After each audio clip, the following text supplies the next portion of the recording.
see so many friendly faces. There's Bob Soroya, former member of Parliament. Give him a round of applause. Bob is a fierce campaigner. He was elected in the 2019 election. Oh my goodness, we've got a troubled microphone. Is Justin Trudeau messing with my mic? He knows that I've never met a mic I didn't like.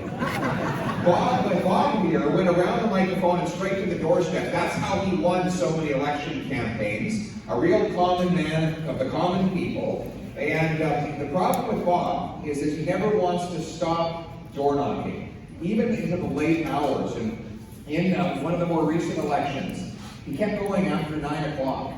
And he got to this house and the team said, Bob, knock it off. It's getting too late. You're going to start losing votes. And Bob said, listen, if I lose this election by 1 vote, and I don't know.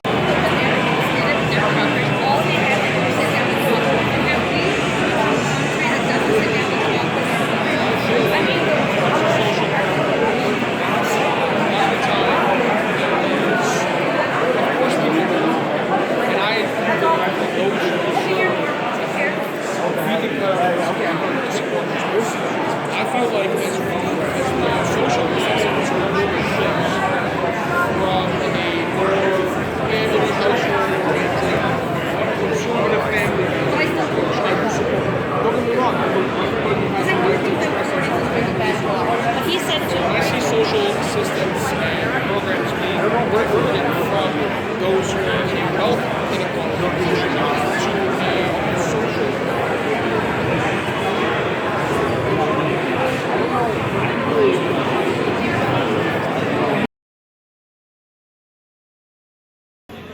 I'm Justin Lamar from Evolution News here at downtown Toronto. So what of course here folks, based on the things that you see here, that despite of the rainy weather that according here today at downtown Toronto, well, for surely tons of people came today to see Pierre Poilievre and hear what he has to say.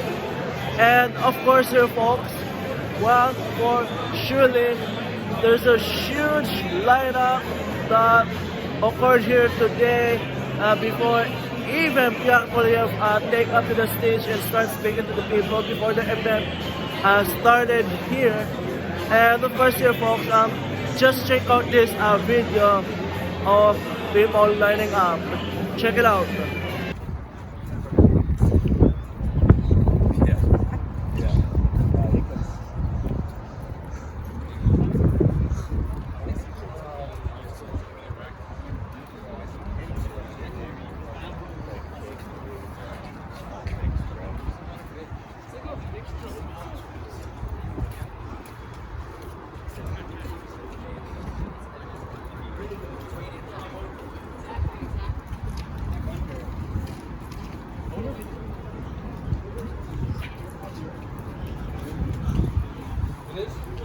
Let's make certain with the thank you.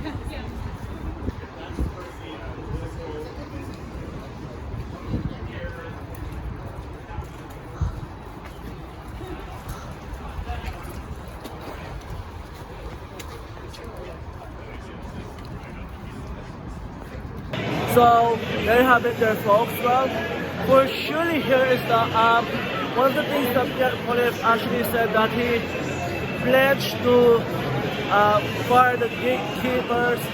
And of course here folks, he actually initially went on and said that, oh, I find another billions of dollars to cut from well, of course that's where he actually says that he's gonna sort of defund CBC. And of course the crowd started cheering on it. For surely the roof was almost gonna blow up, but well, of course here folks, we're gonna actually sort of see what else is going on here after this event of Pierre Poilievre, whereas he's actually currently in the room sort of going on and like taking pictures with his supporters and so forth. But in any event here folks, let's go and see what else is going on here.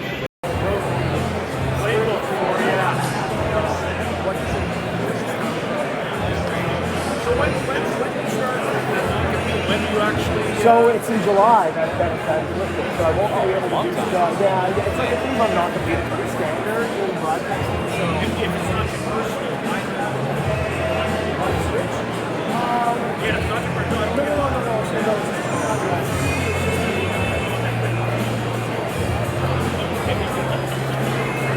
No, I just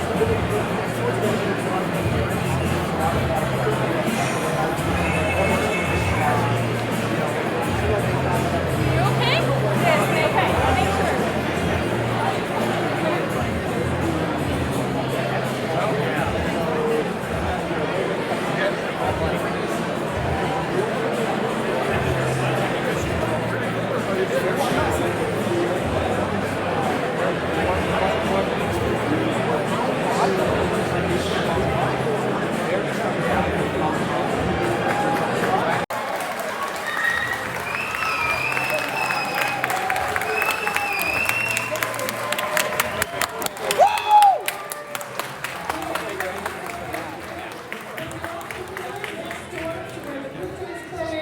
Where the Maple Leafs play, where the Doctors play. So, let's make some noise!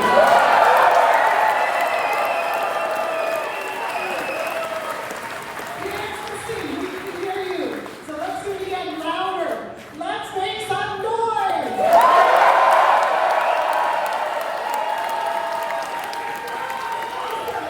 Awesome. My name is Sabrina Zuniga. I was the candidate just last year in Don Valley North.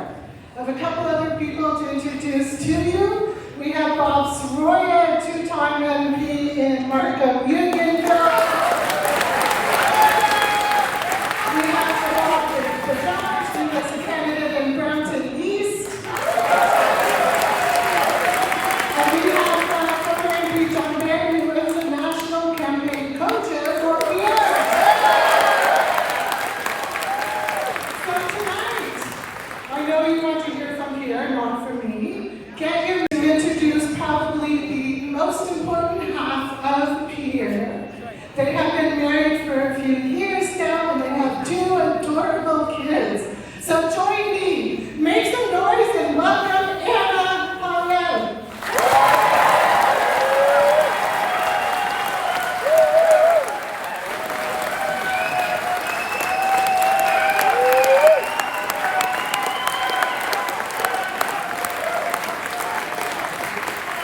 Thank you so much for being here.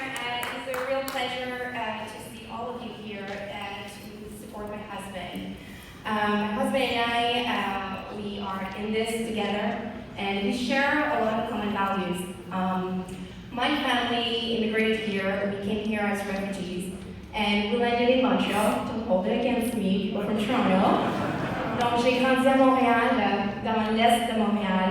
We grew up in a working class area. When the Quality household will stand together, continue fighting for these values of hard work, diversity and unity all at once, and for that, my husband, the man of the hour, the father that we all need for this, is right here today. Ladies and gentlemen, please round of applause in welcoming my husband, Pierre Poilievre.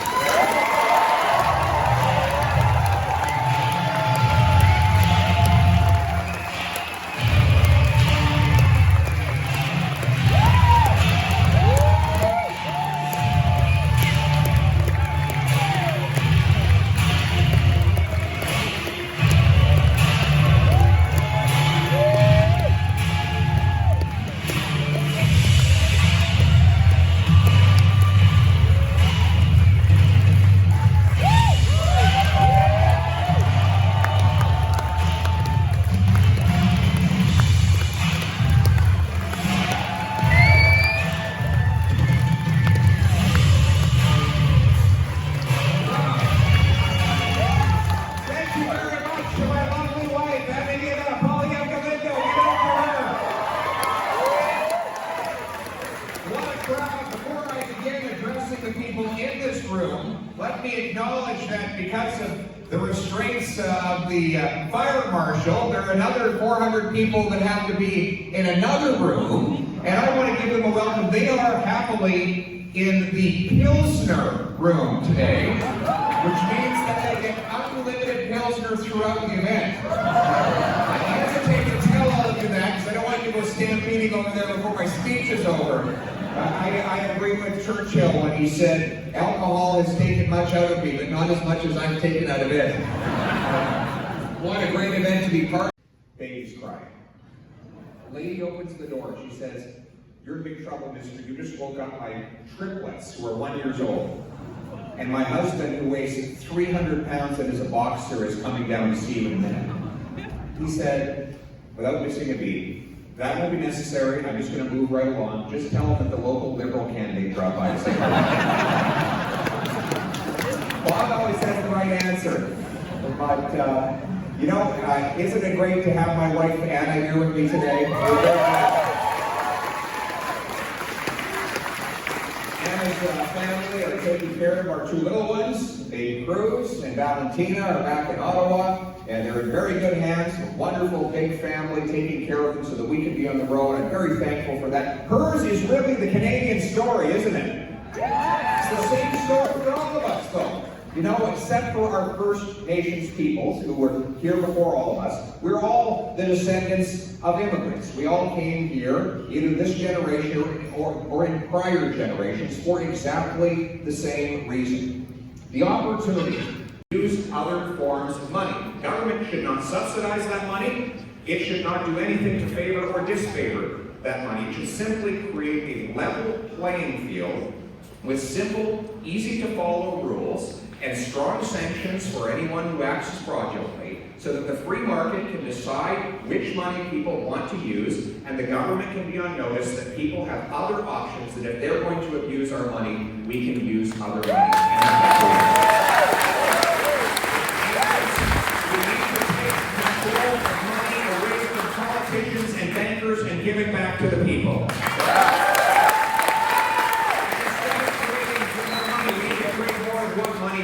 We need to build more homes, grow more food, and generate more Canadian energy. So this is how we're going to do it. That means getting rid of the gatekeepers, right? The gatekeepers who stand in the way of our people. Well, let's start with housing.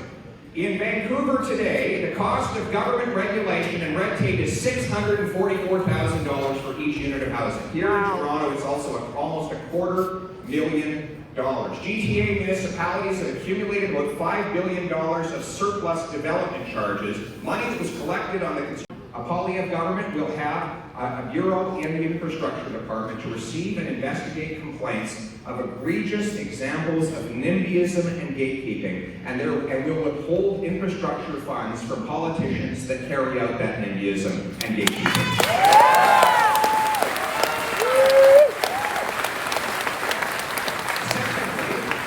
If municipalities want to have more infrastructure dollars, a Poilievre government will tie those dollars to new completed houses built. You want more money, you have to allow for more houses. And we're going to require that for every single federally funded transit project, they must pre-approve permits for building high-density housing and employment right around the station, so that young people without cars can live right where the transit is, get to work, and have an affordable life.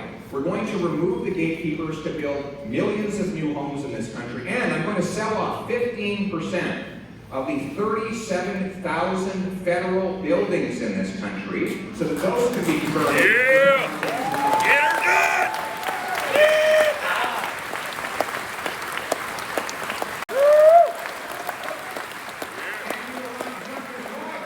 It's also natural gas. We have 1,300 trillion cubic feet of natural gas right beneath our feet that could be used to shut down coal-fired plants in Asia, so that we can actually fight climate change for real in this country. We have the closest place in all of North America to Asia, British Columbia. Shorter shipping distances than from the Gulf. The closest point in North America to Europe, Newfoundland. You know what they're doing in Newfoundland? They're proposing a project to pipe natural gas from the Jandark offshore oil field over to the shore, where it's our most abundant natural resource. It's true. I was actually in Saskatchewan recently. It was so cold, there were actually Liberals with their hands in their own pockets there.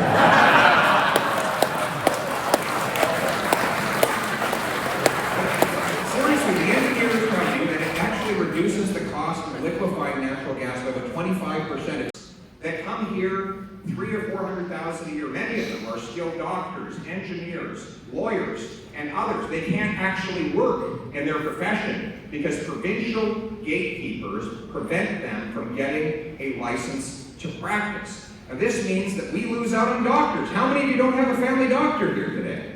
Yeah, lots of people. Isn't it maddening that people are going without family doctors? We have immigrants who are desperate to have those jobs and have been qualified to do them in other countries. The most ridiculous example I heard recently was when a gentleman from the Aviation Association came to Parliament and said, look, we got this mechanic. He was working on Air Canada planes in Germany when they landed in Munich. He immigrated to Canada and they wouldn't grant him a license to be an aviation mechanic on the very same planes. Wow.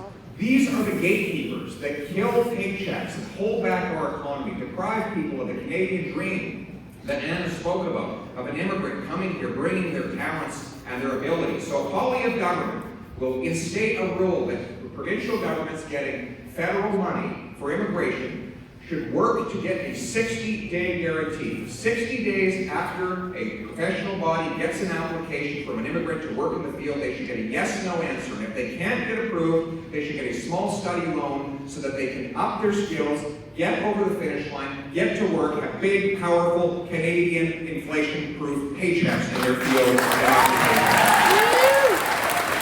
Do something. So why am I running for Prime Minister? Let me be very clear why. Because people feel like they've lost control of their lives, and I'm running to make Canada the freest nation on earth so that people can take back control of their lives.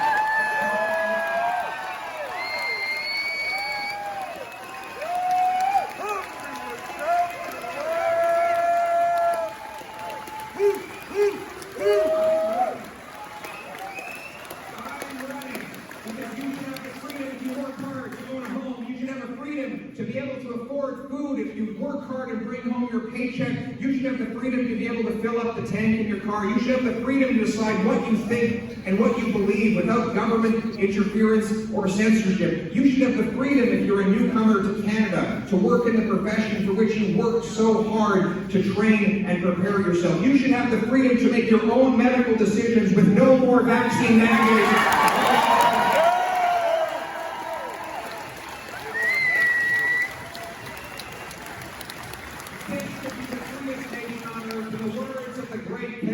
Prime Minister John Diefenbaker, when he signed into law our Bill of Rights, he said, I am a Canadian, a free Canadian, free to speak without fear, free to stand for what I think right, free to oppose what I believe wrong, free to worship God in my own way, free to choose those who shall govern my country. It is this heritage of freedom I pledge to uphold for myself and for all of mankind. Thank you very much.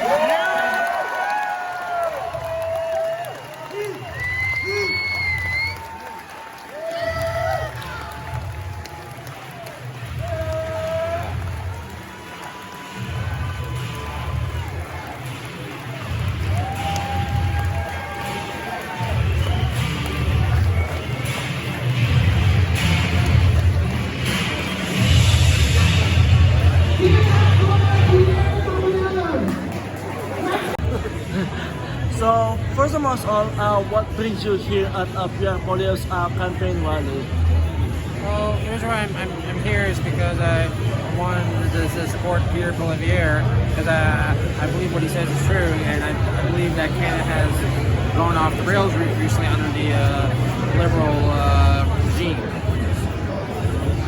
And what do you say about Prime Minister Justin Trudeau's censorship bills such as of Bill C-11 and Bill C-36 that seeks to censor your thoughts and basically controls what you say in social media, what you think, and of course, according to the Bill C-36, it says that, if wherever you've been accused of racism and so forth, they just can easily put you in the secret court room and give you a huge amount of penalty. So What do you say about this egregious censorship bills? I think it's both moronic and effing stupid at the end of the day. Because, and you don't take my word for it, Jordan Peterson talked about one of those bills, if I recall correctly, and he addressed his severe disgust toward it. And if I recall correctly, even 6 days ago, I think Rebel News talked to somebody at Fox News about this, and it's just, again, like very grievous, like the fact that someone has to review what you report on, and they deem whether or not it's good enough. And to me, like that's not only censorship, that's also totalitarianism at the end of the day, what the liberals are doing, not just to like on the internet or social media, but I think in mainstream news in general, which is shouldn't be surprised. This is the same prime minister who pretty much bought out practically every single mainstream media outlet here in Canada. And I noticed for a fact because this happened around the time when Joe Biden became president in 2020. So I remember seeing on the, I think it was Toronto Star or Toronto Sun, one of them saying Joe Biden his time, which is weird because why are we celebrating a president that we don't go to allegiance to whatsoever? We never did that for Obama, we never did that for Bush Jr., we never did that for Bill Clinton or any previous president. So why all of a sudden now, all of a sudden, it makes no bloody sense. When you think of it as both as a Canadian as well as both as a human being as well. And also the other thing here is that what do you say about Prime Minister Justin Trudeau's carbon tax initiative here? And also there's some reports that he's also trying to put a tax on trucks. So what's your takes on that? I think if anything's personal vendetta at the end of the day, because keep in mind, ever since the trucker protest happened, like he basically fled to the cottage like usual, and when he thought they were going to go away, when that didn't happen, he basically enacted the War Measure Act, which hadn't been enacted since the FOQ riots. Which to me, it's stupid because A, we were not at war. There was no reason to put that. And even one of the ministries that already reviewed it said even they said that Justin Trudeau using the War Measure Act to get rid of the truckers in Ottawa was an unlawful act. But so far nothing has happened, and by all means he should have been thrown in jail for that. And the fact he's trying to put a tax on truckers, to me, just sounds very petty and venomous at the end of the day. And one last thing here is that what do you say about Pierre Poilievre initiative on firing local gatekeepers that initially prevents people from getting their dream job here in Canada, which they're capable of getting, which of course they have skills on it and so forth. And also, what do you say about him saying that he's gonna stop Prime Minister Justin Trudeau's money printing here? I agree with all of it, because the thing is, too, and I've seen it with my own eyes, like, ever since he started printing money, everything's been going up, gas is going up, food's been going up, like the cost of living going up, even the insurance has been going up. It's getting ridiculous.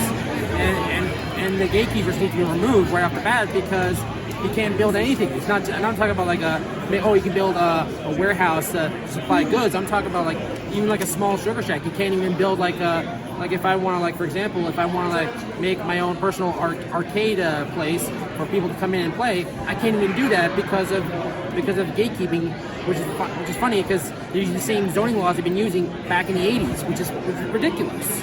And to me personally, as I was trying to go on, what else was I going to say? Oh jeez, losing my train of thought here. Give me a sec. What else was there? Oh yeah, and even one of my family members, we talked about this recently about electric cars will solve the problem with inflation and everything. It's no, it's not. Even Elon Musk said this, that in order for electric cars to fix the problem, you need the raw materials to mine.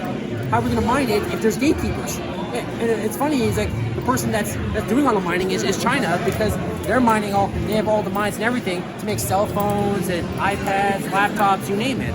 But yet we can't even open a mine just to make an electric car because some shitty gatekeeper does this. And it's ridiculous. And again, you don't take my word for it. You can take Elon Musk, because he's expressed this in much greater detail than I ever would. So what brings you here today? Pierre Poilievre. Yeah, he's trying to make a difference in the world. He's the only one who's a true conservative, so that's why we're here. And also, what do you say about his pledge to stop money printing and defunding CBC and so forth? Sorry, could you repeat that question? What do you say about his pledge to defund CBC and stop the money printing? Great. I mean, yeah, they should defund the CBC. That thing's a propaganda machine. Everybody knows it. You gotta stop the money printing because that is actually stealing your saving and my saving. So that's devaluing our dollar. So we all know that. And also, what do you say about that he initially went on here today saying that he will fire local gatekeepers that preventing people from getting their dream job as they have the skills and capabilities that require them for that job that they want. Yeah, I mean, people should be, I mean, even myself personally, and I know many people who's lost jobs because of this nonsense mandate and all that, all these, they're essentially violating our rights so that they could essentially steal from us. That's what it is, yeah. And the other thing here is that, what do you say about that he said kind of he's pledging that he gonna be tackling the issues of the housing because primarily that the housing in Canada is initially unexpected and very expensive and very much unaffordable for working class people. So primarily, do you agree on his pledge to solve that housing crisis problem that we're currently facing here? I think he's going in the right direction, but I'm not sure if it's the house price is increasing, it's always been, but also the biggest factor is I think they're just devaluing our dollar. That's the biggest one. So I think whatever our dollar can buy, that is essentially just gone away. That's why the housing prices and real estate reflects such high prices, while our wages and the monies we earn are remaining the same pretty much. So that's why. And one last thing here is that what do you say about Prime Minister Justin Trudeau's thing here where he is putting carbon tax and also trying to put a tax on trucks? So what's your thoughts on that? Well, we all know where those taxes go to, and that is inside his cronies' pockets. Those carbon tax don't go to solve the actual environmental problems that they say they're gonna do. That's not where they're going, because they don't even show us the receipts of where those monies are going to. Yeah. So I came to deliver a speech, but obviously we're not doing that tonight. It's just kind of a meet and greet between people, shaking hands, getting a very quick photo with Pierre. So I'm actually delivering this to him in a self-addressed stamp envelope that he can write back to me. But I did have some thoughts about what is happening here in the political world and why we're in such of a big mess right now. And here it is. Mr. Pierre Poilievre, I respect that you have stood up to extravagant spending and have tried tirelessly to get accountability from the Liberal Party on their laissez-faire attitude to spending Canadian taxpayer dollars. The direct approach in terms of your questioning to the Liberals is commendable. That being said, it's not enough. Canadians are tired of being wholly chucked. My questions to Pierre are these. Why are bills such as Bill 100 allowed to pass through the charade of what this country calls legislature without adhering to the rule of law? Why are politicians allowed to avoid giving a direct answer to pointed questions such as the ones you have asked about our finances and get away with it? Why is there no rule to hold MPs in contempt of the House as there is in our Canadian courtrooms? It's pretty simple. If you don't answer a question directly, you should be fined personally for being evasive. Where is the accountability? These so-called ethics committees have no real teeth when it comes to holding anyone accountable, and we've seen that time and time again with Justin Trudeau getting away with all these scandals. Furthermore, the federal police, the RCMP, are literally an extension of the government itself, so they refuse to bite the hand that feeds them, even if it literally costs Canadians their freedom and their lives. Scandals run rampant as a result. So folks, one of our here is that while for surely you just seen right over here is that, well, the Pierre Poilievre meet and greet event is officially over, but of course, as of right now, Pierre Poilievre is just finishing up things, finishing up the meet and greet with his supporters, a quick photo here and so forth. But, well, for surely he indeed drawed a huge crowd here at downtown Toronto. And, well, of course here, folks, is that, well, for surely, according to these people that I asked on whether they agreed on some of the things that Pierre Poilievre said here, well, of course, they said yes, but there's one specific lady here has a letter to Pierre Poilievre, and of course containing some hard-hitting questions here. Why is Bill 100 being allowed to pass and so forth? But, well, for surely here, folks, this wraps up everything here with Pierre Poilievre's meet and greet event here at downtown Toronto. Well, for the off the primary stuff here, folks, well, obviously that there's still a line of people waiting to have a moment with Pierre Poilievre, i.e. a very quick photo. But in any event here, folks, for surely this is the very type of things here with Pierre Poilievre. He draws this type of crowd here, and according to the polls that he's been highly favored amongst of the people when it comes to the leadership candidates, who is going to be like the next leader of the Conservative Party. But in any event here, folks, well, obviously these people, they are surely going to be showing their support, and there might be a chance that they're going to be voting for him. For Revolution News, I'm Asylum Justin Millamore. Here, folks, so well, of course, here is that what for surely the Conservative leadership race is off and running, and it's actually taking place all around the place and all across Canada. So, well, of course, here, folks, primarily, if you wanna go on and help Revolution News cover the Conservative leadership race by making a donation at donorbox.org/conservative leadership election. That's donorbox.org/conservative leadership election. And your donations will be pretty much appreciated here, folks, to help Revolution News cover the Conservative leadership race here, especially around the Greater Toronto area. That will be much appreciated here, folks. Thank you so much.